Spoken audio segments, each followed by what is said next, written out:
You actually paid other agents over $120,000 in referral fees in one calendar year?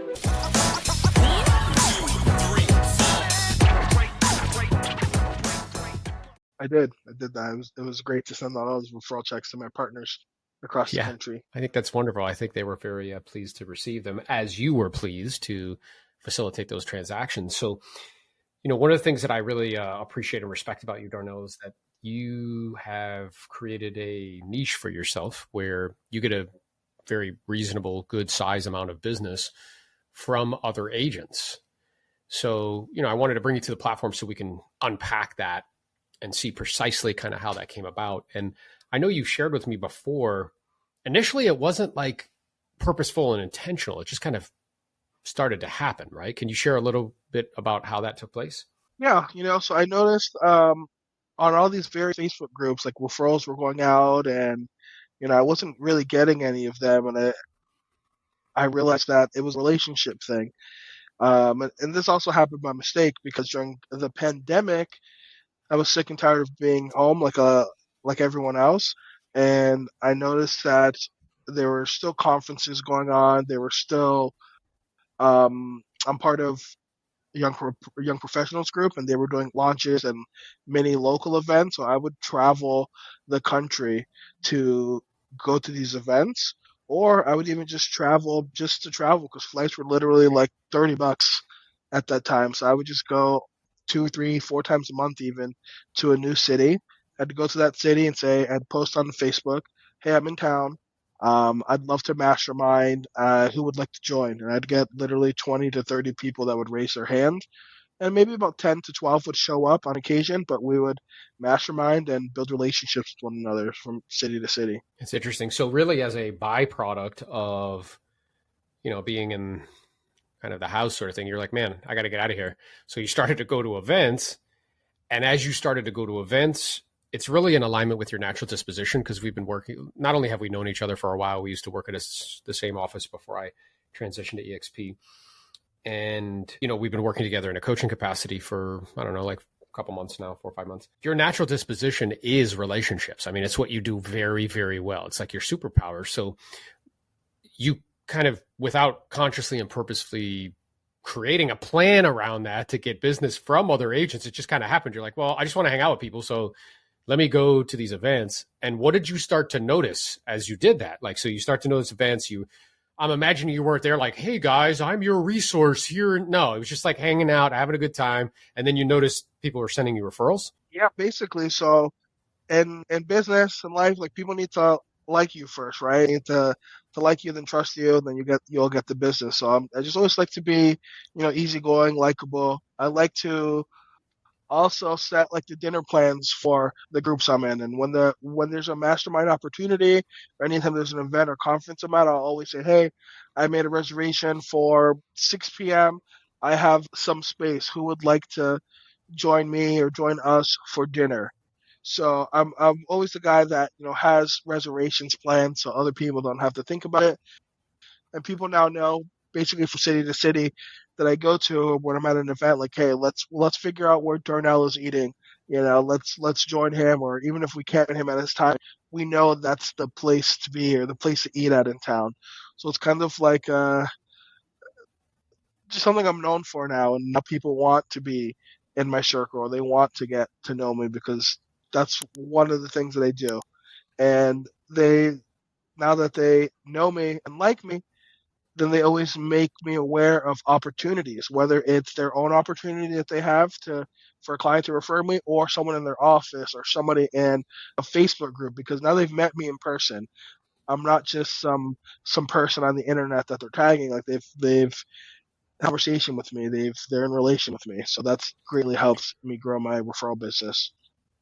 Yeah, it's interesting to me because, what I share with people, it's the same thing. It's just perhaps with a different kind of client, but it's relationships plus value over time. So a lot of people approach me and they're like, man, how have you attracted like 200 and, 12 agents in 17 months? Well, it's precisely that.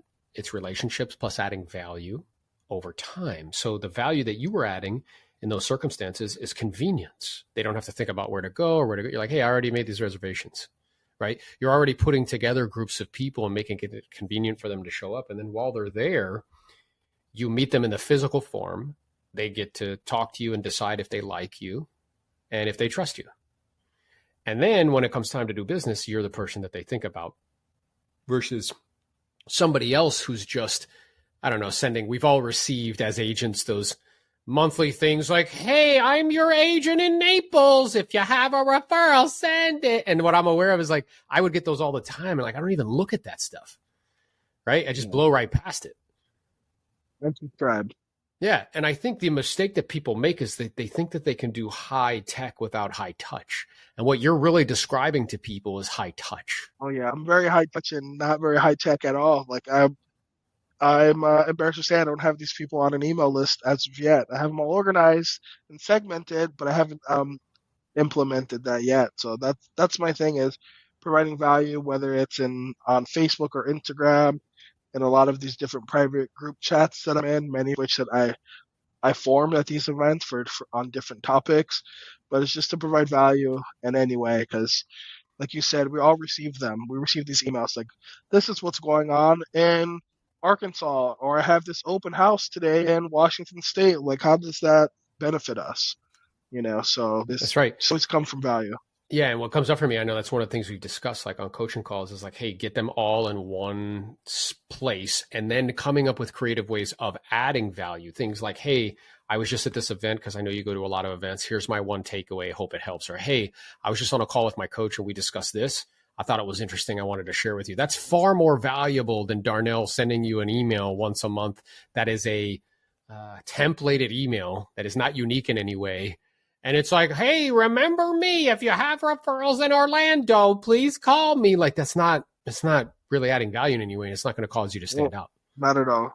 Not at all. Or it's the opposite. You decrease your value. Or when I receive those emails like, hey, I'm your referral partner in X city, we offer 30, 35, 40% referral fees. I'm like, you're trying really hard. You probably honestly are not that great. And I don't feel comfortable sending you someone if you're willing to give away that much of your earnings.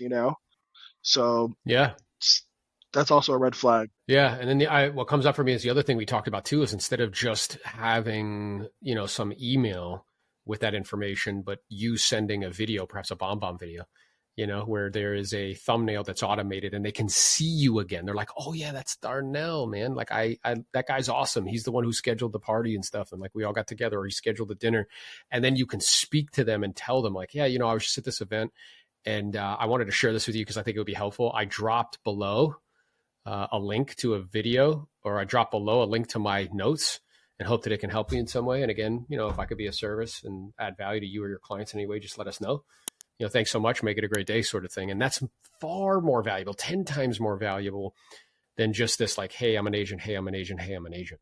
I'm gonna actually do that today once we're done with this call, since I'm already in my space to record.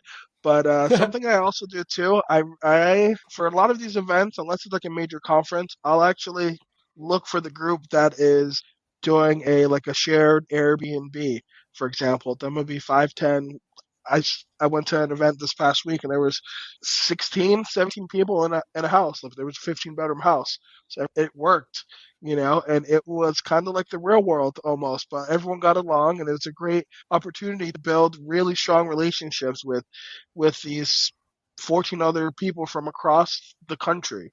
So it's always a risk, but generally it's generally a good group. So like I planned 2 different events at the house. One of them was a breakfast. I cooked everyone breakfast. I made sure that they know, hey, this is the time we're coming out for breakfast. And after our main event, the reason why we were in town to begin with was I kind of had like a networking event, you could say, after the event where I hosted a barbecue with some of my housemates and like we prepped everything the day before. So once we were done with the event, we could come home. So it kind of makes me like the center point. Like if you want to get anything done, you want to socialize, you want to network, like you have to be in good graces with Darnell to be invited to these opportunities, right? So and Yeah. since it's only been a couple of days since this event, I've already received 1 referral and I've sent out 2 for just with this group alone. Yeah, I So think that's sometimes fantastic. So the response is immediate.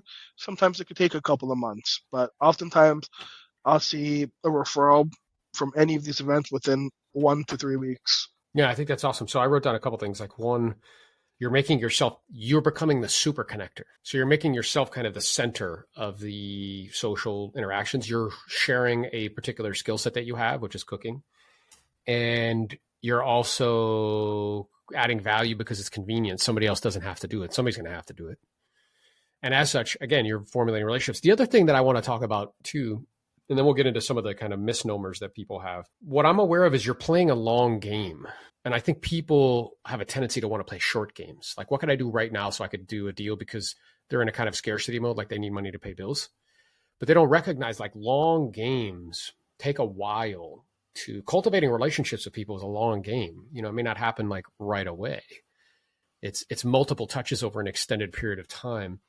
So what caused you to realize, is it just your natural disposition because that's your main form of stuff? So, you know, like the way I grew my business was just people I didn't know, right? Just kind of, you know, hammering the phone 6 hours, you know, 6 days a week, 3 to 4 hours a day for a very long time, you know, 16, 17 years. You have a different approach, which also works, right? So I think that there's many different ways to make money.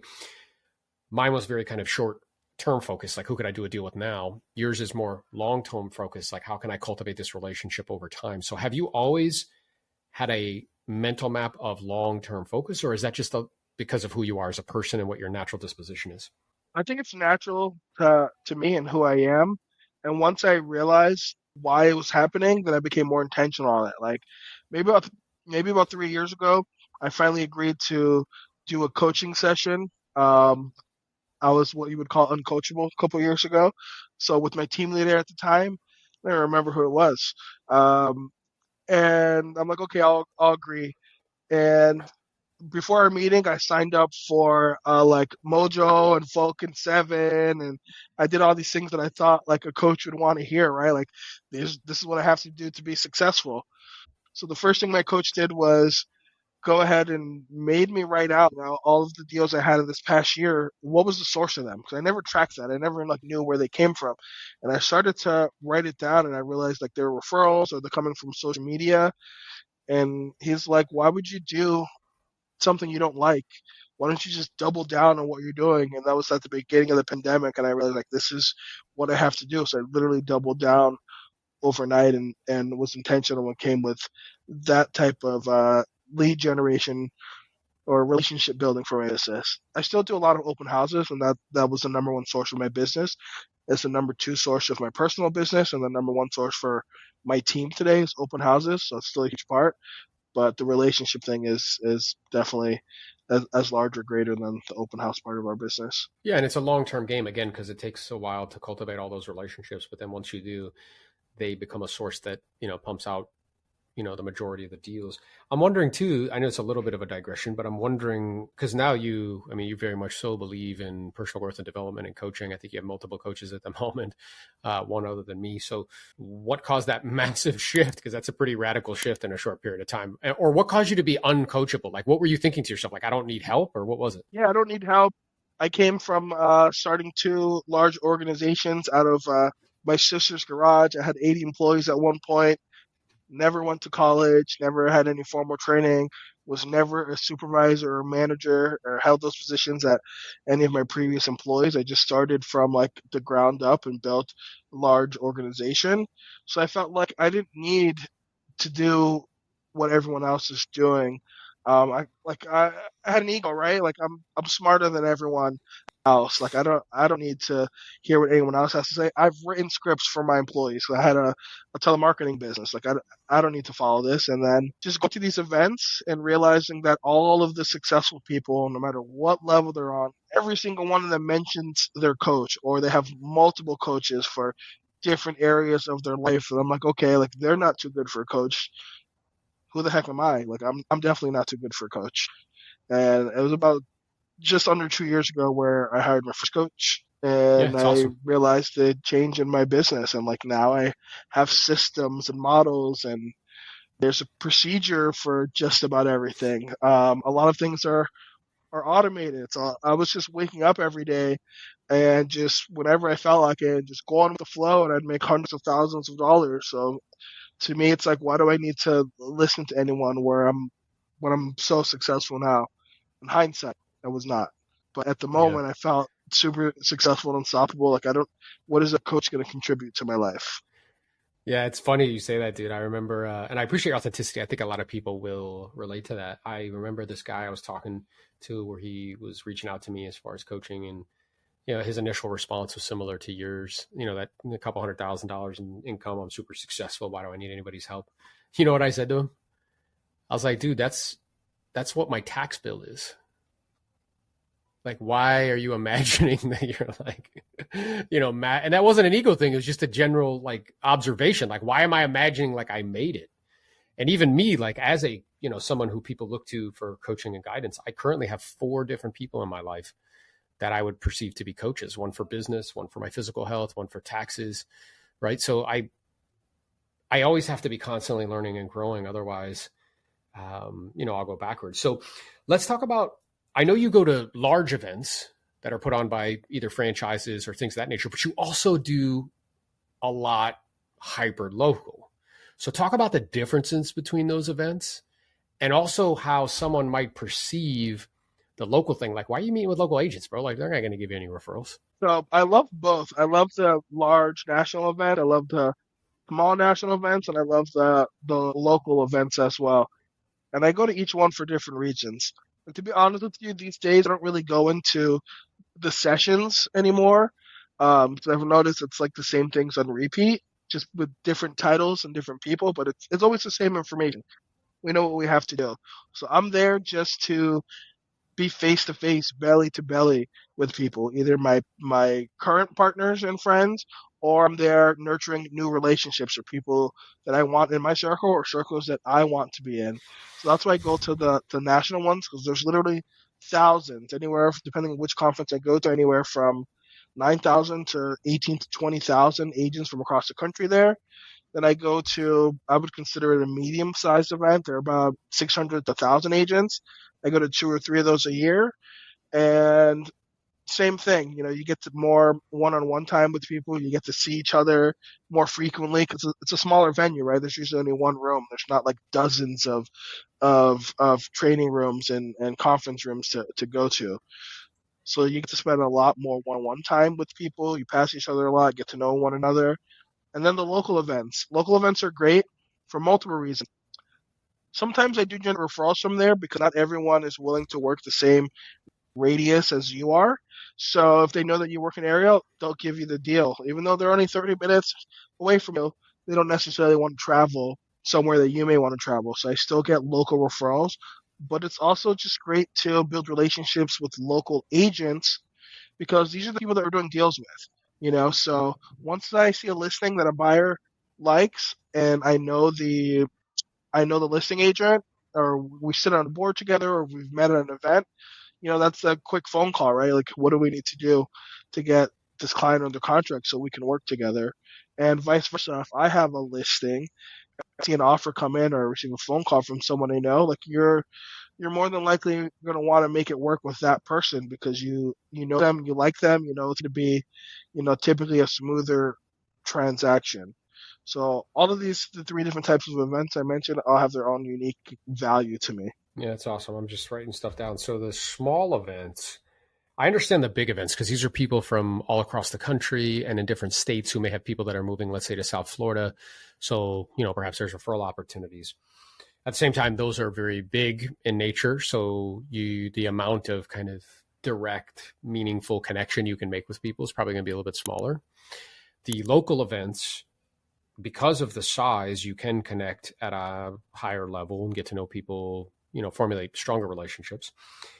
And it serves multiple purposes. So one is community building for referrals, because I think a lot of agents, myself included, may be like, well, why am I going to go to this event when there's all these local agents there? But there might be an agent from Palm Beach County who doesn't come down to Broward County, which are, for those listening, are 2 counties that are in close proximity to each other, maybe 30 minutes apart, 40 minutes. And the agent will be like, well, I got a client going down there. I don't want to go down there. Let me call Darnell. And just so everybody's clear, I want to ask you directly, does that happen? It does all the Yeah, time, especially all the time, more the frequently than people would think, right? absolutely. And I'm right smack dab in the middle of two big counties. So I get them from either direction. Yeah. So I think that's a limiting belief that a lot of us, a lot of agents have with regards to those kind of smaller events. The second, which I think is also really interesting, is that by formulating kind of, relationships, if you do work with buyers and somebody has a listing, if they know you, if they spend time with you, like you said, if you sit on a board together, there's a higher degree of probability that they're probably going to want to interact with you. And as such, kind Absolutely. of go out of their way to try to facilitate that, which not only serves you personally, but more importantly, serves the client at a high level because it increases the chances you'll be able to get your offer accepted. Yep, I would agree. Yeah, It's that makes total it's sense. it's awesome. Yeah. So now, as far as, we have big events, we have small events, and that is a source as far as, referrals from agents. Is there anything else or anything else you see moving forward, whether it be like a podcast, a way to add value? I know we've talked about that. Like, what are mechanisms that you can do to put yourself in front of more agents and to add more value to them? So we're talking about hyper local, but then how can we add on to it? Just to touch on, like, even to the large conferences, for answer this question, is that there's still great opportunities to connect with people there. So like something I do, whether it's on a national or local level, like I realized it not too long ago, is that I always seem to make friends with the extremely social people. So a lot of people believe that I'm an extrovert. I'm really not. I'm an introvert. I just like to put things together and sit back and watch and see people have a good time like that. I love that. And I love to connect people. But I have a great skill of, or maybe it's just by luck, where a lot of my friends are extremely social people. They're extroverts, so like they introduce me to people. They put me in rooms and in circles that I wouldn't normally be in. And then, once I'm in that conference mode or state of mind, that I become like the Uber connector. And even when I'm not there, that's always my goal, is to connect as many people with one another as possible, because people like to reciprocate, right? So even when there's not an opportunity for me to get any direct personal gain, I'm always looking to connect two people I know with one another. Yeah. I think that's super smart. The other thing that comes up for me is recently or this year, I've been to larger events. And something that I never did in the past, but I started to do is now I bring a videographer with me, which is another level, right? Because everybody brings like this and they're like, well, I'm bringing a professional videographer with me. So during the event, not only am I gathering information for myself that I can learn from, but I'm capturing content. And one of the things that we did while we were there, we shot like 2 or 3 podcasts in our hotel room with, local partners or other people that perhaps I'd want to have a conversation with. I was also able to pull aside, founders of the company. I interviewed Glenn Sanford, who's a billionaire, with EXP. And it's only because I had the videographer with me. So I could pull out a lot more value from that experience. And then all of those pieces of content, let's say like those interviews or those podcasts, now I can blast that out to a database, let's say, of agents, and it's valuable to them, right? It's valuable information. So to your point, at those bigger events, there's more that I could be doing to extract value and to put myself in front of more agents. Yeah, I'm glad you mentioned that. So like I did that we had a regional event in September where we had maybe like 400 agents, and many of them were top agents, and we had probably about 20 people from across the country that were speaking, like really large producers.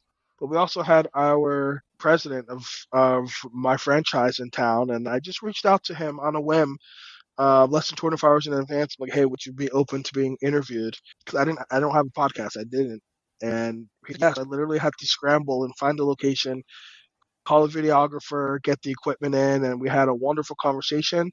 And through him, I was able to get another well-known speaker as well to interview. So like he's literally the president of the world's largest real estate company, and all I did was reach out, and he was open to it. So you'd be surprised at the people that will say yes just by you reaching out, and you having a solid plan. So I don't have a podcast name yet. I'm still thinking about it, but I do know that I want to speak with people and provide value that way. I'm just not sure what the niche will exactly be or what it will be I called, but I know that there uh, is value in that. I had a name pop in my head, but I don't know if it works or has any value, but something like the social agent.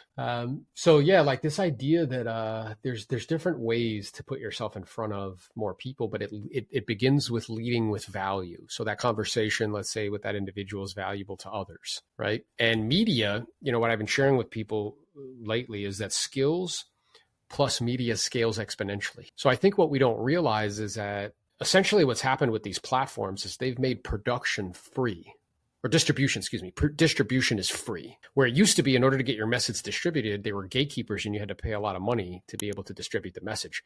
You don't have to do that anymore.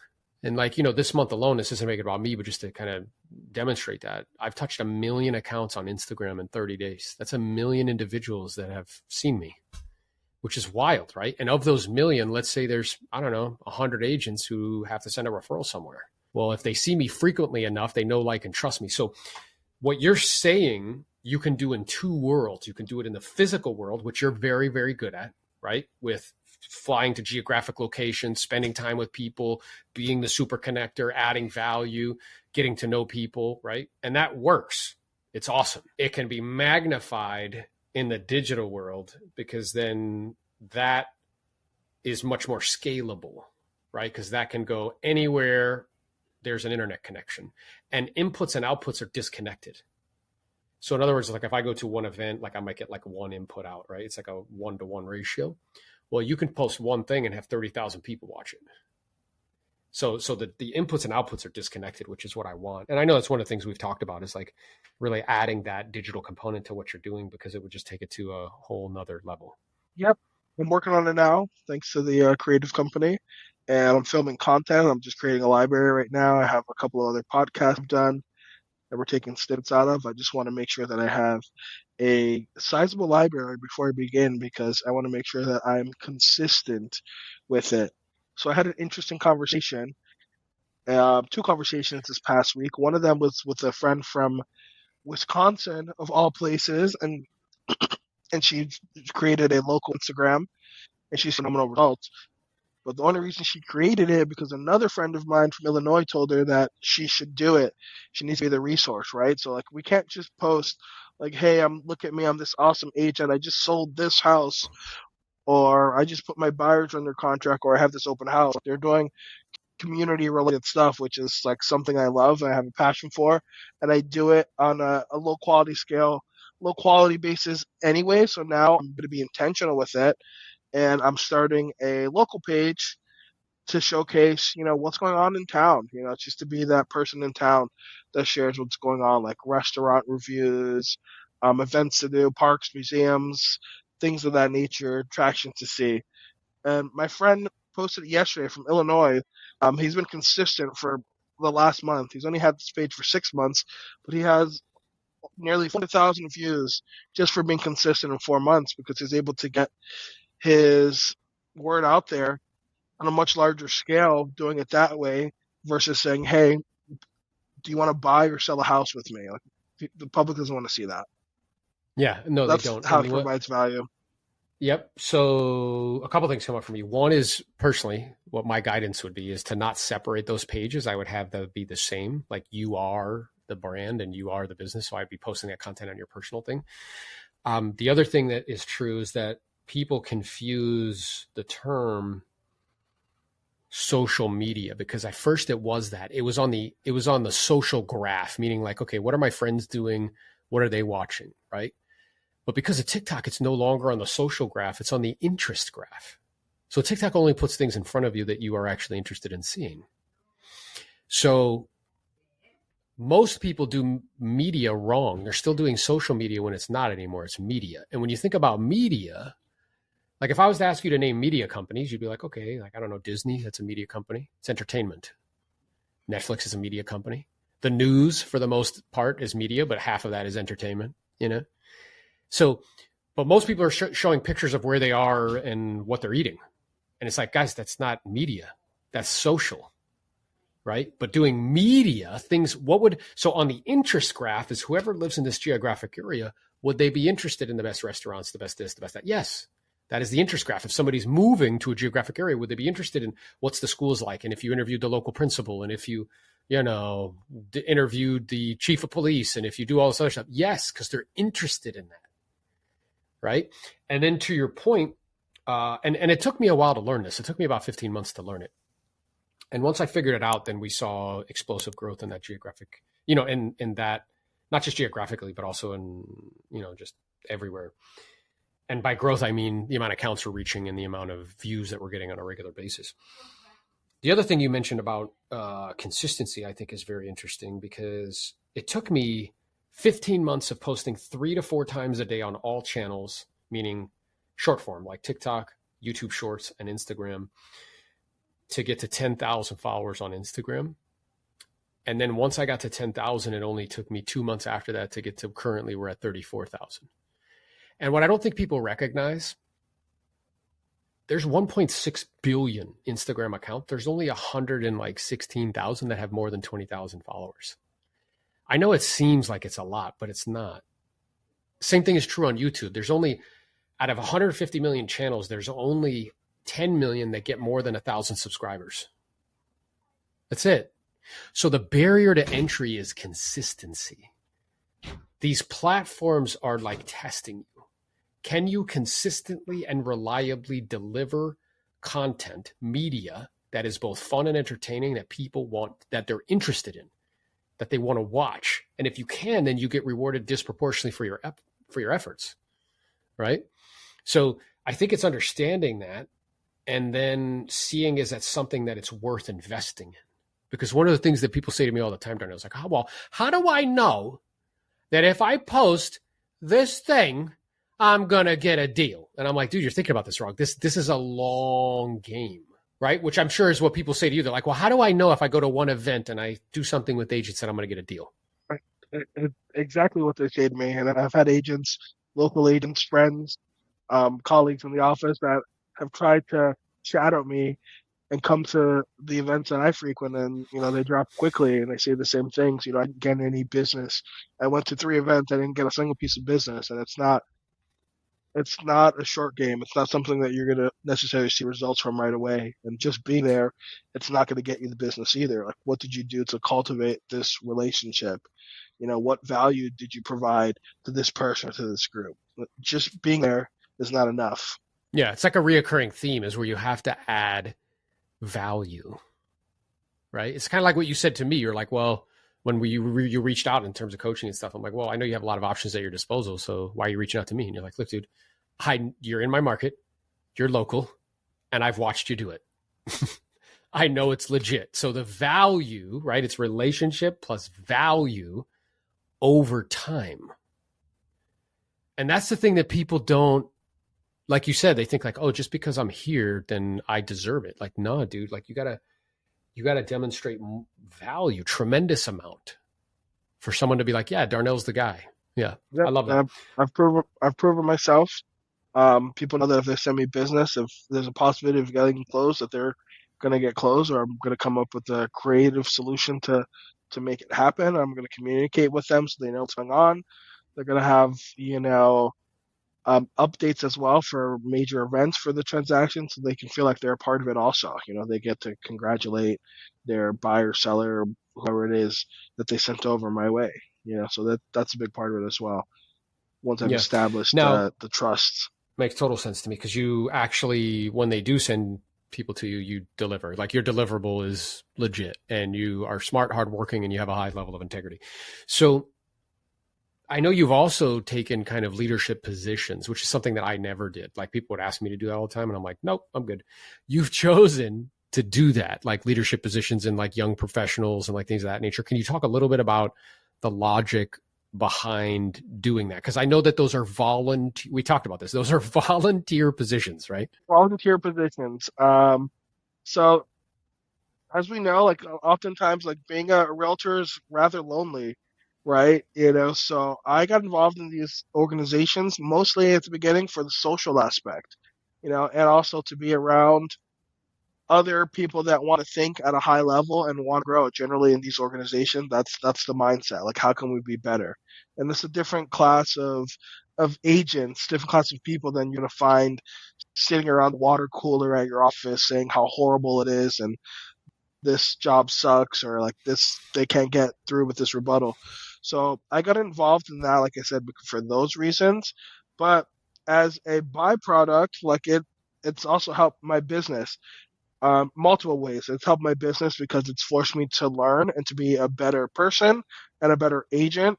I have a better skill set and more knowledge being a part of, various young professionals groups that I'm in, but also the connections I've made from it and to the public, some members of the public and some of your clients, when they see these credentials and things that you've done that you're part of, it lets them know that you're not just another one of these agents that is just commission hungry. Like I just want to get paid and that's it.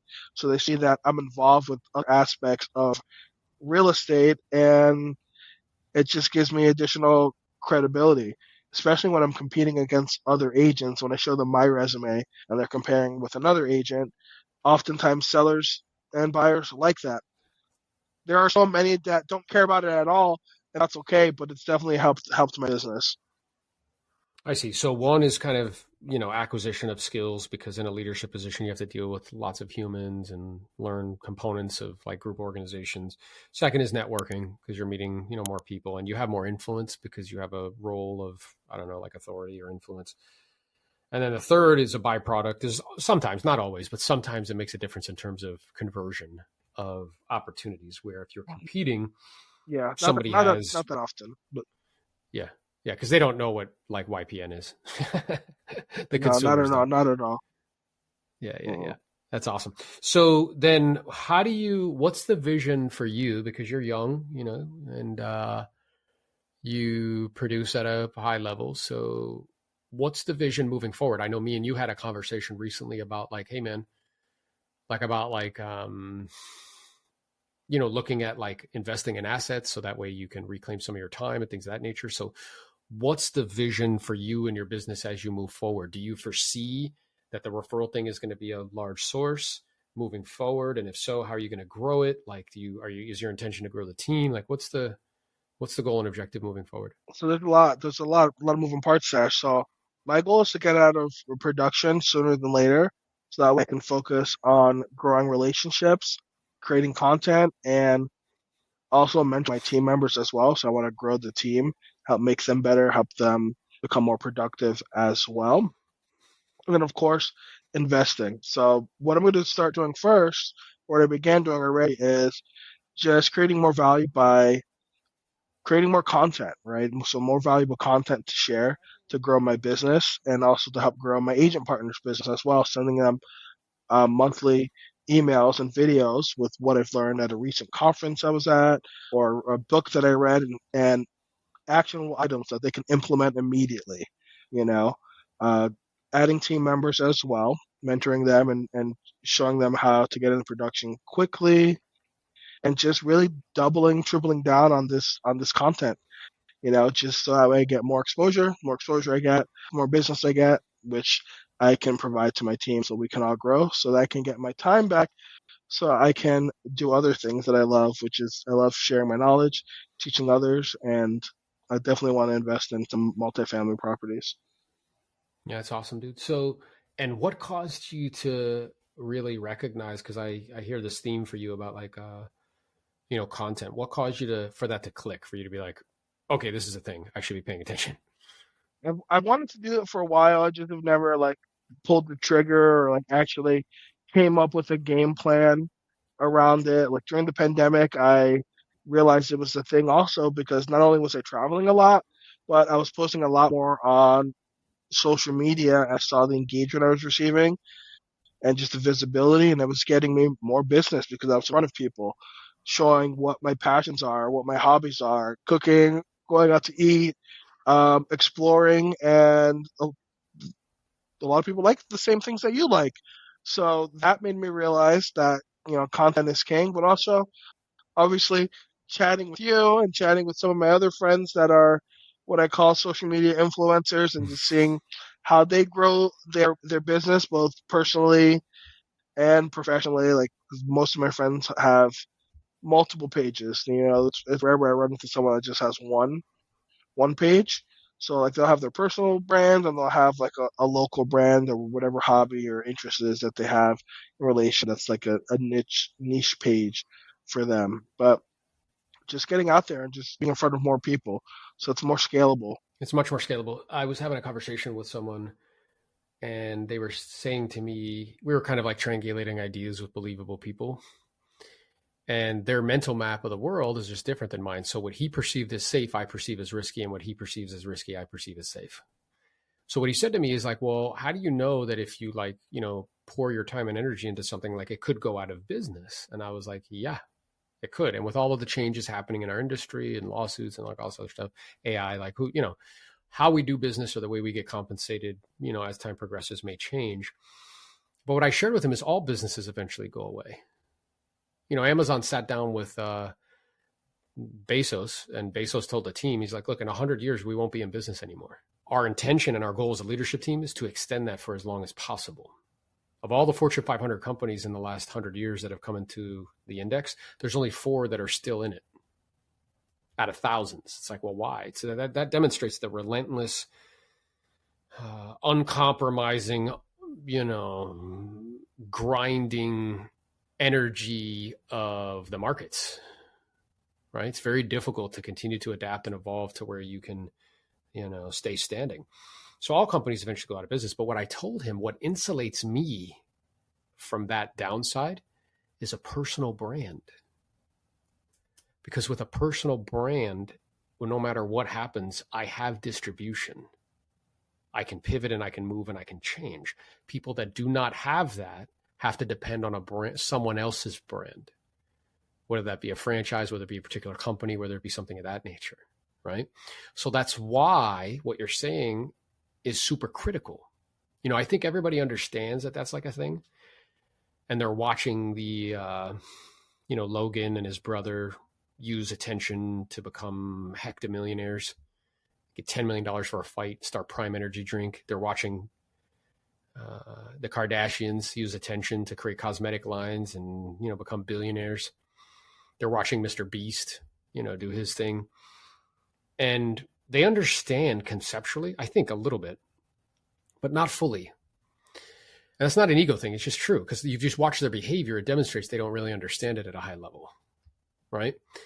And by having a personal brand, what I would propose is you insulate yourself from downside, from companies going out of business, models, things changing, things of that nature, because, you're essentially building your tribe. And, if you think about it, 200 years ago, if you had a message that you wanted to distribute, or if you wanted to find people that were really into your thing or your style or your brand of doing something, it was almost impossible to find those people because you were restricted to the geographic place where you were born. Well, the internet connects us all. And out of 7 billion people, I'm just looking for my 30,000, 40,000, 50,000 tribe that is into who I am and what it is I do and the way that I do it. And that's unbelievable that we live in a time where that's possible. Now, the barrier to entry is consistency. The barrier to entry is being authentic, because the only way you're competing with people is if you're copying them. And what I see people do is that they will see what works for someone else and then they'll try to copy it in hopes that they can get views. That's dumb. You should not do that. You should be yourself, because if you're yourself, nobody competes with you. They can't, because nobody's better at you than you, right? But that brings up all this, insecurity and stuff like that. So I believe that part of the reason why, our content is, popping off the way that it is because I'm authentically me. I curse sometimes and some people don't like that. I play around, whatever, right? But because of that, and I also tell people what I believe. Most people just tell people what they do. But like you said, nobody really cares. But if you tell people what you believe, people that believe similarly or aspire to are magnetized to you. They are drawn to you. People that don't, you repel them. So what you're doing by being authentic is it's like you're using the internet to scour the 7 billion people, and you're sending out this signal, and you find your tribe by being authentic and you push everybody else away. But people don't understand that. And as such, they just want to copy people in hopes that they can get people to follow them. You can buy followers, but you can't buy supporters. That's beautiful. Yeah. That's what I do, is beautiful things, bro. So, He's like, I know. So hopefully, this is super helpful to everybody. So I appreciate your time, brother. If people do want to send you a referral because you are awesome and you will service their needs very well, where can they find you? You can find me on Instagram. That's the easiest way. Darnizzle, Darnizzle. You can find me on Facebook, Darnell Aponte, LinkedIn, and you can call me or text me, 305-393-3697. Love it. Hey, that's how you know he's got a little flavor by that Darnizzle. So I appreciate you, brother. If you guys have watched and enjoyed this, and you think somebody could benefit from it, be sure to share it and be sure to stay tuned for the next video. Thank you.